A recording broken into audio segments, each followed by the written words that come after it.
I was given a glass of Kool-Aid, and so were the other children. This Kool-Aid was spiked with LSD. It was horrible. In the early days of the Cold War, the CIA ordered the creation of a secret program intended to find ways of mind control. They funded an army of psychiatric institutions across the United States and Canada to perform experiments on unsuspecting patients using psychedelic drugs, sensory deprivation, electroshock treatment, and more. The program was known by its codename, MKUltra. At the end of the Korean War, a number of freed American POWs came home seemingly brainwashed and espousing communist propaganda. American officials suspected that the soldiers had been subjected to what they thought were new communist mind control techniques. Alarmed by the situation, the newly formed CIA allocated $25 million for psychiatric experiments on human beings. It was the most secret program ever conducted by the CIA in the United States. Patients at psychiatric hospitals, prisoners in federal institutions, and even people in the public were given drugs without their awareness or consent and experimented upon. Initial projects within MKUltra included Operation Midnight Climax. They established what were called safe houses, where prostitutes would lure men to these apartments. And then once the men were in the apartments, they were dosed with LSD. And then they were basically studied by CIA scientists, usually behind a two-way mirror. Another common practice was the hosting and observing of LSD-induced parties with live music.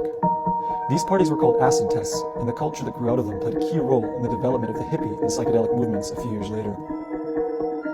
However, some of the most damaging experiments occurred at the Allen Memorial Institute in Montreal, Canada.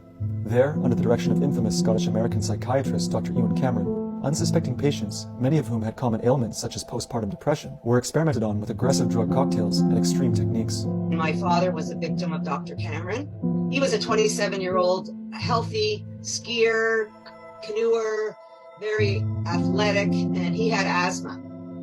They told him if he went to the Allen Memorial, they could cure his asthma. My father, Charles, was a patient of Dr. Cameron's. He had a trigeminal neuralgia, it's called, where there's a pain in the temple that radiates into the jaw that apparently is excruciatingly painful. They told him that it was psychosomatic, which it's not, but in those days, what did they know? So they sent him to a shrink. This shrink that he went to was working with Cameron, although we didn't know. So he put my father right into the program. I was having trouble with my parents.